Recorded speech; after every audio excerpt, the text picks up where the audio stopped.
The lord. దేవుని నామానికి మహిమ కలుగును గాక. మీ అందరికీ ప్రభు పేరిట వందనాలు తెలియజేస్తున్న అందరికీ శుభోదయం. అందరు బాగున్నారా? ప్రభువు మెండుగా మిమ్మల్ని దీవించి ఆశీర్వదించును గాక. ఆమేన్. అనుదినం అనే కార్యక్రమానికి ప్రేమపూర్వకంగా మిమ్మల్ని ఆహ్వానిస్తున్నామండి. పరిశుద్ధ గ్రంథంలోని లేఖన భాగాన్ని మనం ధ్యానం చేసుకుందాం.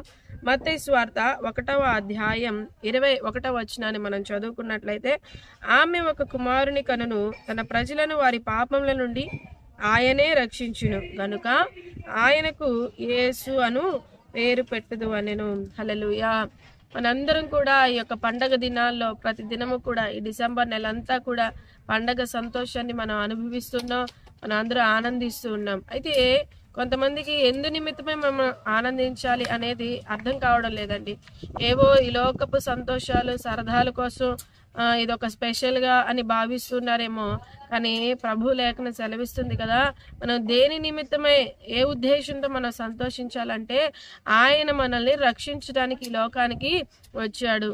యేసుతో చెప్తున్నటువంటి మాట ఏంటంటే, మరి గర్భవతి అవుతుంది కదా మరియా, నువ్వు ఆమెను చేర్చుకోవడానికి నువ్వు భయపడద్దు. ఎందుకోసమంటే వారి ఇరువురికి ప్రదానం చేయబడింది, వివాహం జరిగించబడలేదు. అందుకోసం యోసేపు భయపడుతూ ఉన్నాడు. అయితే దూత ద్వారా చెప్తున్నటువంటి మాట ఏంటంటే, భయపడకము, ఆమె పరిశుద్ధాత్మ వలన గర్భము ధరించింది అని చెప్తూ ఆయన చెప్తున్నటువంటి మాటలు ఏంటంటే, తన ప్రజలను వారి పాపముల నుండి ఆయనే రక్షించును అని చెప్తూ ఉన్నాడండి దూత ద్వారా. చూడండి, తన ప్రజలను ఆయన ఈ సృష్టి అంతటినీ కూడా ఆయన తన ప్రజలు అని ఆయన పిలుస్తూ ఉన్నాడు. ఎంతో మంది మాకెందుకండి, లేకపోతే ఇది కొందరికే దేవుడు అని ఇలాగా మాట్లాడుతూ ఉన్నారు. కానీ యేసుప్రభు వారు అయితే ఏ ఉద్దేశంతో ఆయన చూస్తున్నాడంటే, తన ప్రజలు, ఈ ప్రపంచంలో ఉన్న ప్రజలందరినీ కూడా ఆయన పలుకుతున్నాడు కదా, తన ప్రజలు, ఆయన ప్రజలు అని పలుకుతూ వారి పాపాల నుండి ఆయన రక్షించడు. అందుకోసమనే ఆయనకి యేసు అని పేరు పెట్టుదు అని దూత ద్వారా యోసేపుకు తెలియబడుతుంది. ఈ సమాచారం ద్వారా మనం కూడా గ్రహించాలి కదా, మనల్ని రక్షించడానికి యేసు అనే మాటకు అర్థం ఏంటంటే రక్షకుడు. హల్లెలూయా. మనల్ని రక్షించే వాళ్ళు కావాలండి. ఒక వ్యక్తి ఒక ఊబిలో కూరిగిపోతా ఉంటే ఆ యొక్క ఊబి నుంచి మరొకరు వచ్చి చెయ్యి అందించి తనని ఆ యొక్క ఊబిలో నుంచి బయటికి తీసుకురాగల బలవంతుడై ఉండాలి, శక్తిమంతుడై ఉండాలి, జ్ఞానవంతుడై ఉండాలి. కానీ ఎవరికి వారు అనుకుంటున్నారు కదా, నాకు నేనే ఈ యొక్క ఊబిలోంచి నేను బయటికి రాగలను, నాకు నేనే ఈ త్రాగుళ్ళలోంచి, నాకు నేనే ఈ వ్యసనాల్లోంచి, నాకు నేనే ఈ చెడు అలవాట్లలోంచి నేను బయటికి రాగలను, నాకు ఎవరి సహాయం నాకు అక్కర్లేదు అని ఇలాగా చాలామంది తమ శక్తి మీద తమ సామర్థ్యం మీద ఆధారపడుతూ ఉన్నారు. కానీ మన శక్తి, మన సామర్థ్యం, మనకి ఏదైనా బలహీనత ఎక్కువగా వస్తే అది ఎక్కడికి వెళ్ళిపోతూ ఉంటుందండి. ఏమాత్రం కూడా అది ఉపయోగపడదు కదా. మాకు తెలిసినటువంటి ఒక ఆమె రోజు ఎక్కువగా నాన్ వెజ్ తింటాం, ఎక్కువగా ఫ్రూట్స్ తింటాం, ఎక్కువగా మరి హెల్దీ ఫుడ్డే తింటాం మేము చూసాం. మరి అసలు ఈ బాడీకి ఏ ఫుడ్ కావాలో హై రిచ్ ఫుడ్ అనమాట, అలాగా తీసుకుంటాం మాకు తెలుసు. కానీ కరోనా వచ్చినప్పుడు మరి ఎంతో హెల్దీ ఫుడ్డే కదా అప్పటి వరకు తీసుకుంది. మరి ఆ కరోనాలో వల్ల వచ్చేటువంటి ఆ క్రిముల్ని ఎదిరించలేకపోయారు, జయించలేకపోయారు. కరోనా సమయంలో మరణించారండి. మన శక్తి, మన బలం, మన సామర్థ్యం మనల్ని ఎప్పుడూ రక్షించదు. కానీ గొప్ప శక్తివంతుడు, బలవంతుడు మనల్ని రక్షించాలి. ఆ రక్షకుడే యేసుక్రీస్తు వారు.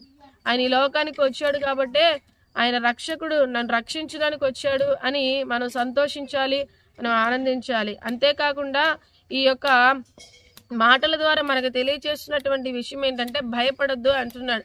ఏమాత్రం కూడా భయపడక మరి యోసేపు ఆమెని అవమానపరచకుండా, అల్లరి చేయకుండా వదిలిపెట్టాలి అనుకున్నాడంట.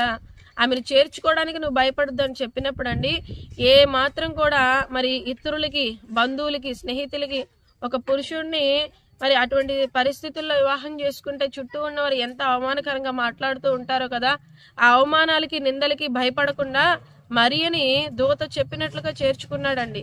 మనం తెలుసుకోవాల్సిన విషయం ఏంటంటే, వేట్లకి మనం భయపడద్దు, కానీ ఆయన మాటకి మనం లోబడే వారంగా, ఆయన ఏదైతే మనకు చెప్తూ ఉన్నాడో అది చేయడానికి మనం మనుషులకి ఇతరులకి, స్నేహితులకి, రక్త సంబంధికులకి, వారికి వీరికి భయపడే వారంగా మనం ఉండకూడదు. కానీ దేవుని ప్రేమని మనం అర్థం చేసుకొని ఆ ప్రేమలో ఆనందించే వారంగా, సంతోషించే వారంగా ఉండాలి.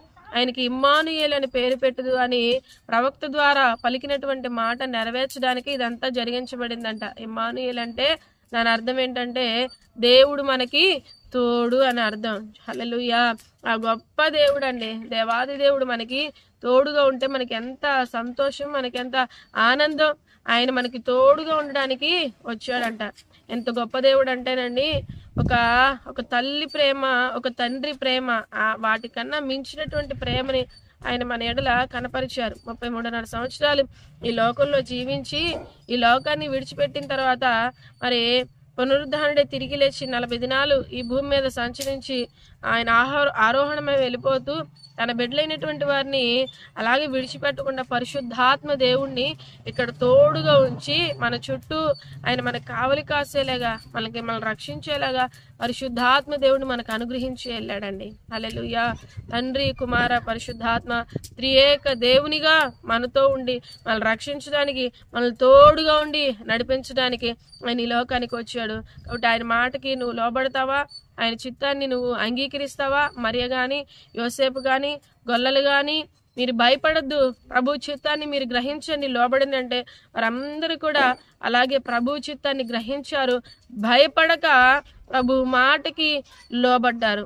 తద్వారా వారందరూ కూడా మేలు పొందుకున్నారు. ఆ యొక్క దేవాది దేవునికి మరి ఆ యొక్క మరియ కూడా లోబట్టాన్ని బట్టి ఆ గొప్ప దేవుణ్ణి జన్మని ఇవ్వడానికి మరి ఎంతో గొప్ప కృప పొందుకుందండి మరియ. అందరూ అయితే తర్వాత మరి ఎంత సంతోషించాడు, ఆ గర్భం ఎంత గొప్పదో కదా. ఆ యొక్క దేవాది దేవుణ్ణి కనేటువంటి, మోసేటువంటి గొప్ప భాగ్యం. అయితే బైబిల్ సెలవిస్తుంది కదా, కొంతమంది స్త్రీలు బాధపడేవారంట, భయపడేవారంట, అయ్యో నాకు ఆ భాగ్యం లేదే అని. కానీ ఆయన మన హృదయంలోకి చేర్చుకొని ఆయన మనతో ఉండడానికి గొప్ప అవకాశాన్ని ఇచ్చాడు. ఆ అవకాశాన్ని మనం అందరం సద్వినియోగం చేసుకుందాం. ఆ రక్షకుని యందు విశ్వాసం ఉంచి రక్షించబడ్డానికి పరిశుద్ధాత్మ దేవుడు మనకి సహాయం చేయునుగాక. ఆమేన్. ప్రార్థన చేసుకుని దేవుని సహాయం పొందుకుందాం.